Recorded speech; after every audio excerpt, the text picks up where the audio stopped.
مختلف اصول و ضوابط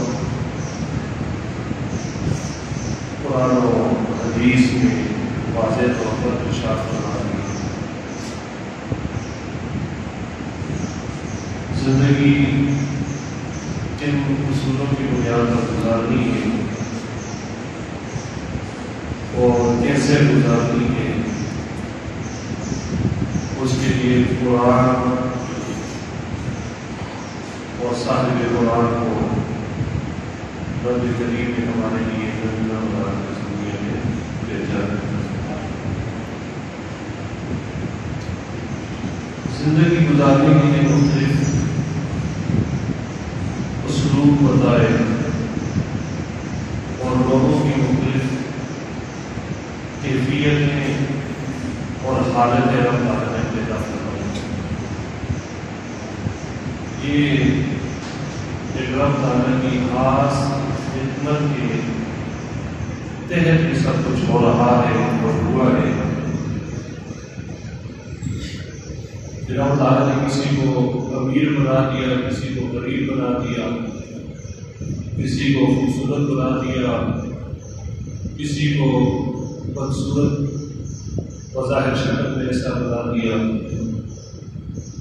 کسی کو اپاہج لڑنا یا اندھا یا کانا پیدا فرما دیا، کسی کو مکمل عذاب کے ساتھ اس دنیا میں پیدا فرمایا۔ گرمی، سردی، بہار اور خزاں تعالیٰ نے عطا فرمائے۔ پھر کوئی پہاڑی علاقہ ہے، کوئی ریگستانی علاقہ ہے، کوئی ایسا علاقہ ہے کہ جہاں پانی نہیں ہے، اور کوئی ایسا علاقہ ہے جہاں پانی کی فراوانی ہے۔ کہیں کے لوگ سخت زبان سخت دل ہیں، کہیں کے لوگ نرم زبان ہے سخت دل ہے، کہیں کے لوگ سخت زبان نرم دل ہے، کہیں کے بڑے لمبے رنگ کے لوگ ہیں، کہیں چھوٹے قدوں والے ہیں، کہیں دبلے پتلے ہیں، کہیں موٹا فرما لوگ ہیں۔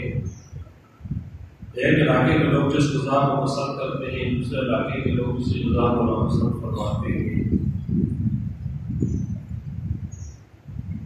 وَاتَّقُونِ يَا أُولِي الْأَلْبَابِ، اللہ سے ڈرو اے عقل والو۔ یہ رب نے عبث بے جا فضول پیدا نہیں فرمایا، اس میں رب تعالیٰ کی بے پناہ حکمتیں۔ تو یہ نہ کہے کہ ویسے ہی ہو گیا، ویسے نہیں، اس میں رب تعالیٰ کی حکمتیں ہیں، راز ہیں۔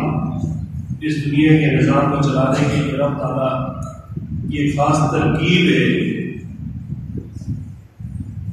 ہم یہ سمجھتے ہیں کہ ہم آئے ہم نے یہ کر دیا، ہم آئے ہم نے وہ کر دیا، قرآن آیا اس نے یہ کر دیا۔ کسی نے کچھ نہیں کیا، کرنے والی ذات رب تعالیٰ ہے، وہی قابل مطلق ہے، وہی حکیم العلیم ہے، وہی علیم بذات الصدور ہے، اور سب سے بڑھ کر وہی ان اللہ علی کل شیء قدیر ہے، وہی مالک سب کچھ کرتا ہے۔ کسی کو دولت دی تو رب نے دی، کسی کو دولت نہیں دی تو رب نے نہیں دی، کسی کو خوبصورت پیدا فرمایا یا بدصورت پیدا فرمایا، کسی کو شہرت دی یا کسی کو نہیں دی، کسی کو زندگی طویل دی یا کسی کو مختصر دی۔ یہ میرے رب کے کرم پر، فضل پر سارا دار مدار ہے، کسی بندے کی عقل کا اس میں کچھ بھی لینا دینا نہیں ہے۔ ہم عقل کے زاویے پر رکھتے ہیں، رب تعالیٰ ہمیں پھر 2 سال 4 سال 6 سال کچھ عرصہ موقع عطا فرماتا ہے، پھر رب تعالیٰ ایک ٹھوکر لگاتا ہے اس بندے کو، وہ سوچتا ہے کہ میں غلط تھا، ایسا نہیں ہونا چاہیے۔ جب بندہ زیادہ اٹھنے لگتا ہے رب تعالیٰ اس کے پر کاٹ دیتا ہے، جب گردن میں سری آ جاتا ہے رب تعالیٰ اس کے پاؤں میں بوجھ ڈال دیتا ہے، جھکنا پڑتا ہے اس کو۔ مختلف اسلوب سے، مختلف طریقہ کار سے رب تعالیٰ اپنے بندوں کو اپنی طرف بلاتا ہے۔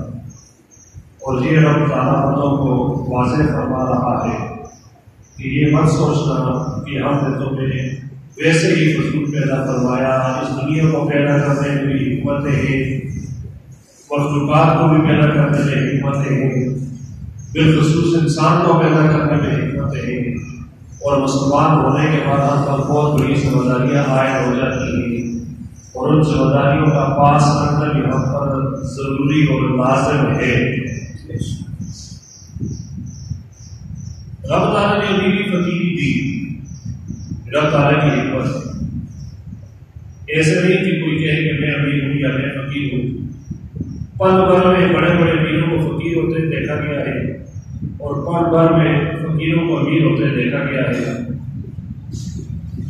دنیا کی کامیابی یا آخرت کی کامیابی دولت پر نہیں، مال پر نہیں، اولاد پر نہیں۔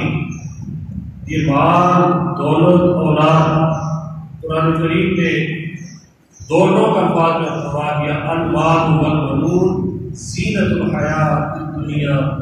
یہ مال اور بچے جو ہیں یہ تمہاری دنیاوی زندگی کا زیب و زینت اور سنگار ہے۔ والباقیات الصالحات، باقی رہنے والی چیز جو ہے وہ تمہارے نیک اعمال ہے، وہ تمہارے نیک اعمال۔ ہم اولاد کو لے کر، اور مال کو لے کر، اور برادری کو لے کر، اور رشتہ داری کو لے کر، اور دو دوستوں کو لے کر ہم یہ سمجھ لیتے ہیں کہ ہم نے سب کچھ پا لیا۔ جب تک رب کو راضی نہیں کیا تو کچھ نہیں پایا، جب تک اللہ کو نہیں منا لیا تو کچھ نہیں پایا، جب تک اللہ کا قرب نہیں کیا تو کچھ نہیں پایا۔ سبحان اللہ۔ کہنے کی بات بہت کچھ ہو سکتی ہے، لیکن حقیقت یہی ہے کہ وَلَقَدْ جِئْتُمُونَا فُرَادَىٰ كَمَا خَلَقْنَاكُمْ أَوَّلَ مَرَّةٍ۔ جھنجھوڑنے کے لیے یہ آیت ہی کافی ہے، جھنجھوڑنے کے لیے قرآن کریم کی یہ آیت ہی کافی ہے۔ اللہ تعالیٰ ارشاد فرما رہا ہے، بندے دیکھ تمہیں ہم نے پیدا کیسے کیے، تمہیں ہم نے پیدا کیسے کیا ہے۔ جب تم پیدا ہوا تھا جسم کا لباس نہیں تھا، تمہیں کسی چیز کی پہچان نہیں تھی، اچھا برا، چھوٹا بڑا کچھ نہیں تمہیں معلوم تھا، تمہیں یہ نہیں معلوم تھا کہ تمہیں رزق کہاں سے ملے گا۔ اور جب تو دنیا میں آیا، دو ہاتھ دو پاؤں لے کر، سر بھی خالی، ہاتھ بھی خالی، پاؤں بھی خالی، جسم بھی خالی، ننگا جسم، ننگے پاؤں، خالی ہاتھ، اور سر کے اوپر بھی کچھ نہیں۔ وَلَقَدْ جِئْتُمُونَا، جیسے تو دنیا میں آیا فرادا، تنہا، کما خلقناکم اول مرہ، جیسے تو دنیا میں آیا اور جیسے تمہیں ہم نے پہلی دفعہ فرسٹ ٹائم پیدا فرمایا، ویسے ہی تمہیں دنیا سے جانا ہے۔ نہ جسم پر کچھ ہوگا، لباس اتار کر رکھ لیں گے، نہ پاؤں میں جوتی ہوگی، نہ سر پر کچھ ہوگا، نہ تمہارے ہاتھ میں کچھ ہوگا۔ پھر یہ امیری غریبی کی باتیں کیا ہے؟ اللہ وَزَعَمْتُمْ أَلَمْ نَجْعَلْ لَكُم مَّوْعِدًا، کیا تم یہ گمان کرتا ہے کہ رب تعالیٰ وعدہ کر کے بھول گیا؟ رب تعالیٰ کا جو وعدہ ہے وہ سچا نہیں ہوگا۔ وَوُضِعَ الْكِتَابُ فَتَرَى الْمُجْرِمِينَ مُشْفِقِينَ، ہم ہمارے سامنے ان کی کتاب رکھ لیں گے، اعمال نامہ، اور مجرم جب اس اعمال نامے کو دیکھیں گے، اس اعمال نامے کو دیکھنے کے بعد مشفقین سروں کو جھکا دیں گے۔ پھر کیا عالم ہوگا تمہارا؟ تو دنیا میں آئے ہی تھے اکیلے، خالی ہاتھ، ننگے جسم، ننگے پاؤں، دنیا سے جاؤ گے بھی اکیلے، خالی ہاتھ، ننگا جسم اور ننگے پاؤں۔ یہ امیری کیا ہے، یہ غریبی کیا ہے؟ اور یہ میرے جو امیر پیدا فرمایا، حدیث قدسی رب تعالیٰ ارشاد فرماتا ہے، پیارے نبی صلی اللہ علیہ وسلم نے ارشاد فرمایا، اللہ تبارک و تعالیٰ نے ارشاد فرمایا کہ میں نے بعض لوگوں کو مالدار پیدا فرمایا تھا، اور یہ میری ان کے ساتھ بلائی ہے، اگر میں ان کو مالدار پیدا نہ فرماتا تو وہ کفر کی حد تک پہنچ جاتے ہیں۔ توجہ کر میری بات، اور پھر ارشاد فرمایا کہ میں نے بعض لوگوں کو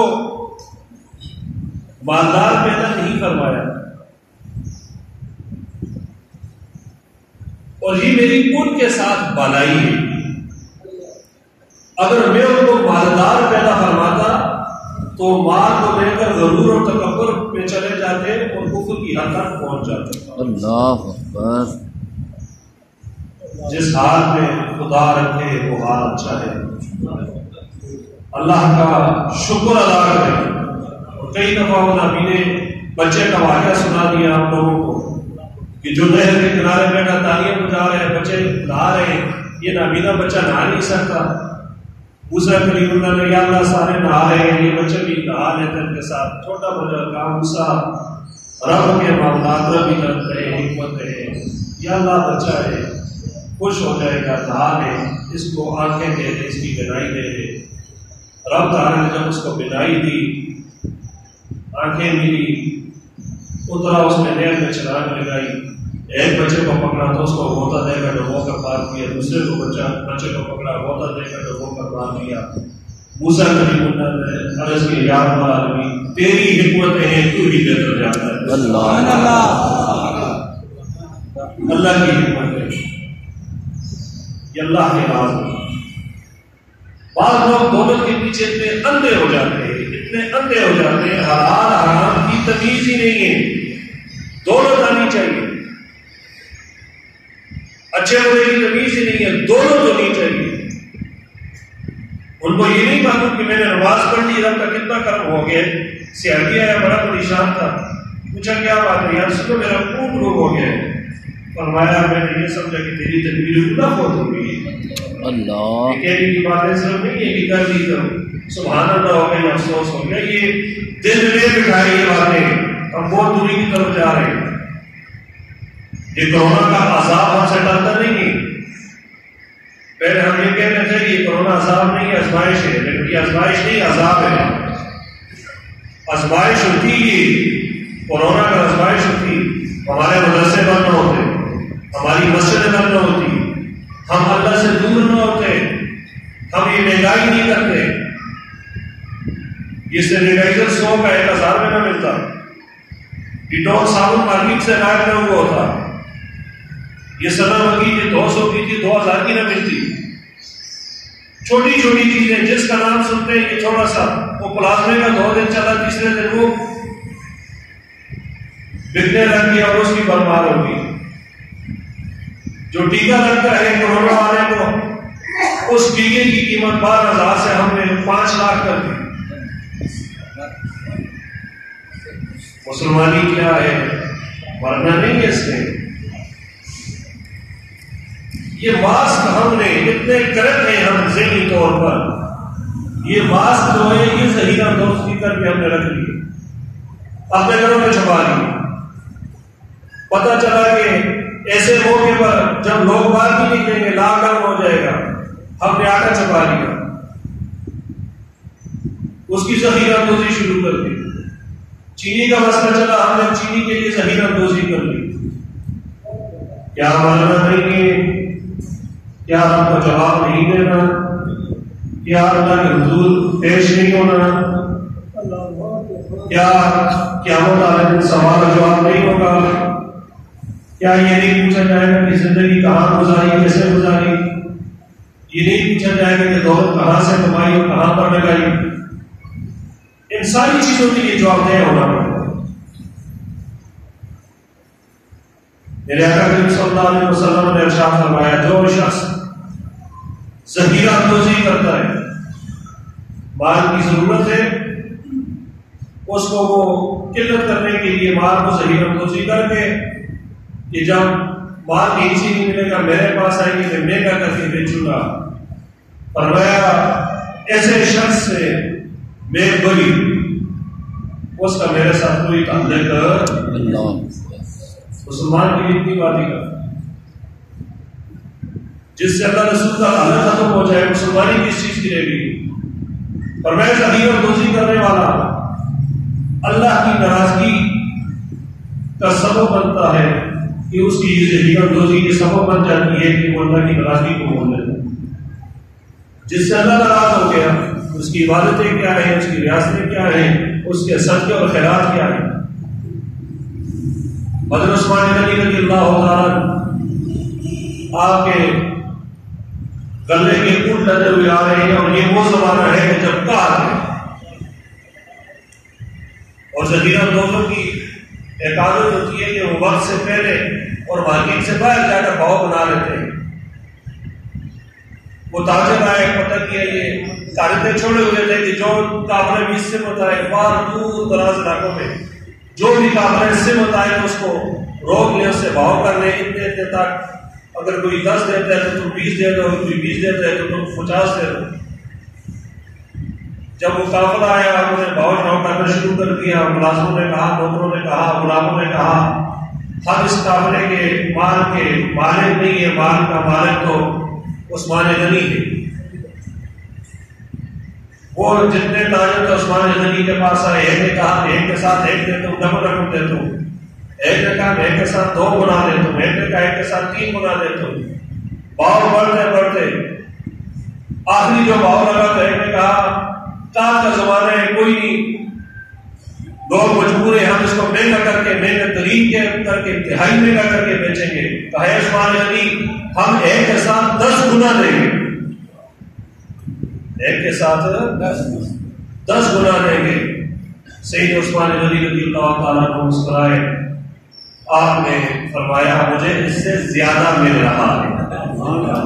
اللہ، آپ نے ایک کے ساتھ 10 دینا ہے، میں نہیں، مجھے سے ضرورت ہے، آپ سے بڑا کوئی تاجر ہی یہاں نہیں۔ کون ایسا ہے جو تمہیں ہم سے زیادہ بھاؤ دے رہا ہے؟ فرمایا میرا پاک اللہ، اس نے وعدہ فرمایا ہے کہ میں ایک کے ساتھ 70 دوں گا۔ اگر کوئی ایک کے ساتھ 71 دینے والا ہے تو بات یہ مثال ہے۔ عثمان کا نام جب تک غنی نہ کہا جائے ادھورا لگتا ہے۔ آج عثمان غنی اشرا مبشرہ میں شامل۔ میرے آقا نے اس کے علاوہ کئی مرتبہ عثمان غنی کو جنت کی بشارت دی۔ 2 بیٹیاں، واحد کائنات کا شخص صحابی، کسی نبی کی 2 بیٹیاں اس کے نکاح میں، اور جب دوسری بیٹی کا وصال ہوتا ہے میرے آقا فرماتے عثمان اگر تیرے نبی کی 100 بیٹی ہوتی، ایک کے بعد ایک کر کے وصال کر جاتی، میں سب کی سب تیرے نکاح ہوتے۔ مجھے تو ایک کے بدلے 10 نہیں، ایک کے بدلے 70 مل رہا ہے۔ جب وہ قافلہ پہنچتا ہے عثمان غنی رضی اللہ تعالیٰ عنہ فرماتے ہیں سارے کا سارا قافلہ جتنا مال ہے سب تقسیم فرماتے۔ کہاں ہے تو کہاں گئے؟ کن کی تعلیمات تھی؟ کس نبی نے ان کو یہ سکھایا تھا؟ کس کے پاس وہ یہ تربیت حاصل کرتے رہے؟ ہم کون ہیں؟ ہم کدھر جا رہے ہیں؟ دوسرے کی مجبوریوں سے ناجائز فائدہ اٹھانے والے؟ آج ایک دکان پر بیٹھ کر اور پیچھے اس کے بورڈ لگا ہوتا ہے بڑا سارا، جتنا دیا سرکار نے مجھ کو، یہ سرکار نے دیا نہیں ہے، حرام۔ سرکار کبھی حرام نہیں دیتے، میرے آقا جب بھی دیتے ہیں تو حلال دیتے ہیں۔ اور جتنے دکاندار ہیں آپ زیادہ دکاندار ہیں، یہ دعا اکثر پڑھے کرے، اللہ واغننی بحلالک عن حرامک وکفنی بفضلک عمن سواک۔ یہ ایک لائن کی دعا ہے۔ ایک تو مقروض کبھی نہیں ہوگے، نمبر 2 مال میں برکت ہوگی، نمبر 3 رب تعالیٰ غیر سے مدد فرمائے گا، اور نمبر 4 دل میں سے لالچ ختم ہو جائے گا۔ لیکن یہ دعا پڑھنے کے ساتھ پھر حرام نہیں کرنا۔ اللہم اغننی بحلالک عن حرامک، یا اللہ مجھے غنی کر دے، مجھے لاپرواہ کر دے، مجھے چھٹکارا دے، اس حرام سے بچ کر میں حلال کی طرف آئے۔ وَأَكْفِنِي، یا اللہ میرے لیے کافی ہو جائے، بِفَضْلِکَ، تیرا فضل، عمن سواک، کائنات کی جتنی چیزیں ہیں ان کو چھوڑ کر جاننا مجھے تیرا فضل چاہیے، جس کے علاوہ کچھ بھی نہیں چاہیے۔ جس کو رب کا فضل مل گیا اسے ہم کیا چاہیے؟ ہم لوگوں نے خود ہاتھ میں مارنے شروع کر دی۔ ایک دکاندار 1000 کی چیز 5000 میں بیچ کر کہتے ہیں میں نے بڑا تیر مار لیا، اتنا منافع کما لیا۔ وہی جب ڈاکٹر کے ہاتھ پھنستا ہے تو ڈاکٹر کیا کرتا ہے؟ اس کو 1000 کا بل مجھے 10,000 کا بل دیتا ہے، وہ کہتے ہیں میں نے بڑا ہاتھ مار دیا. یہی ڈاکٹر کے کسی اور کے ڈال چڑھتا ہے، وہ اس کو 10,000 کی بجائے 20,000 کے بل تھما دیتا ہے. پہلے تو گزار ٹوٹا، پھر ڈاکٹر ٹوٹا، پھر آگے دوسرا ٹوٹ گیا. ہم ایک دوسرے کو دھوکہ دے رہے ہیں، دوسرا تیسرے کو دھوکہ دے رہے ہیں، تیسرا چوتھے کو دھوکہ دے رہے ہیں. یہ نہیں سوچتے کہ یہ اللہ کا بندہ ہے، اگر میں اس کے ساتھ بھلائی کروں گا تو میرے نبی نے فرمایا کہ اگر تو کسی بندے کی یسروا ولا تعسروا، تو کسی کی آسانیاں پیدا فرمائے گا، اللہ تیرے لیے آسانیاں پیدا فرمائے گا. مشکلات پیدا مت کرے. ہم اتنے ذہنی طور پر کریکٹ ہو چکے ہیں، پر جو شریف سے ہیرا دوزی کرتے ہیں، مال کو رکھتا ہے تاکہ مارکیٹ سے مال ختم ہو جائے، میں مہنگا کر کے بیچوں، اس کو اللہ ایک سزا دیتا ہے، اس کو جزام کا مرض لگ جاتا ہے، کوڑی بن جاتا ہے. دوسری اس کو اللہ تعالیٰ یہ سزا دیتا ہے کہ وہ مفلس ہو جاتا ہے، غریب ہو کر مرتا ہے. جو ذخیرہ دوزی کر کر کر کر کے مال جمع کرتا رہا اور میں وہ غریب ہو کر مرے گا. چھوڑ دو ان چیزوں کو، اللہ کے کرم پر نظر ڈالیں، اللہ کے فضل پر نظر ڈالیں. اللہ اپنے کرم سے عطا فرمائے، اللہ اپنے فضل سے عطا فرمائے. سب کی زندگی گزر چکی، سوچ لیں. ہم بیدار جب ہوتے ہیں تو بھوکے ضرور ہوتے ہیں، لیکن جب سوتے ہیں تو سوتا کوئی بھی بھوکا. پرندہ اپنے گھونسلے میں سے بھوکا ضرور نکلتا ہے، لیکن گھونسلے میں بھوکا واپس لوٹتا. رازق رب کی ذات ہے، رزق دینے والا رب ہے. ہم نے کبھی ایک کی جیب پر ڈاکہ ڈالتے ہیں، کبھی دوسرے پر ڈاکہ ڈالتے ہیں، کبھی تیسرے پر، ان کی حق تلفی کرتے ہیں.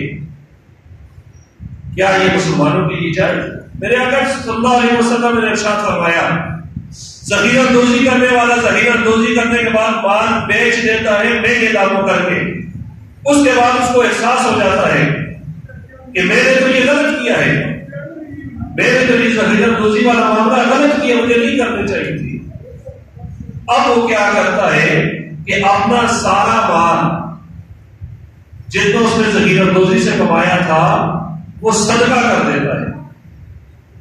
فرمایا وہ ذخیرہ دوزی کے اتنا گناہ ہے اس کو اس مال صدقہ کرنے کا کوئی ثواب نہیں ملے گا. اس کو یہ مال صدقہ کرنے کا کوئی ثواب نہیں. وہ ایک ایسا مسلمان ہے جو اپنے بھائی کی پریشانی سے مصیبت سے فائدہ اٹھاتا ہے، جو اس کو ناجائز قسم کی تکلیف دیتا ہے، جو اس کے لیے مشکلات پیدا کرتا ہے، جو اس کے لیے پریشانیاں پیدا کرتا ہے. اور کل جب قیامت کے دن یہی انسان اس کے سامنے کھڑا ہوگا اور کہے گا یا اللہ اس نے مجھے ستایا تھا، اس نے مجھے رلایا تھا، اس نے مجھے پریشان کیا تھا، مجھے یہ بتائیں ہم کیا جواب دیں گے؟ ہمارے معاشرے میں ایک فرد بھی اگر وہ صحیح ہو جائے، اس کے ارد گرد 10 بندے اور صحیح خود بخود ہو جائے. دکاندار آپس میں بہت بھاؤ کر رہے تھے، اتنے کا اتنے کا ہے. میرے آقا صلی اللہ علیہ وسلم نے ارشاد فرمایا، جب پوچھا گیا آپ سے تو آپ نے فرمایا میں نے بھاؤ مقرر نہیں کیا، میں نے بھاؤ مقرر، یہ تم پر ہے تم کتنا بھاؤ مقرر کرتے ہو. لیکن ہاں یہ سن لو، گرانی اور ارزانی چیز کا مہنگا ہونا اور سستا ہونا یہ رب تعالیٰ کے 2 لشکر ہیں. سنیں، رب تعالیٰ کے 2 لشکر ہیں.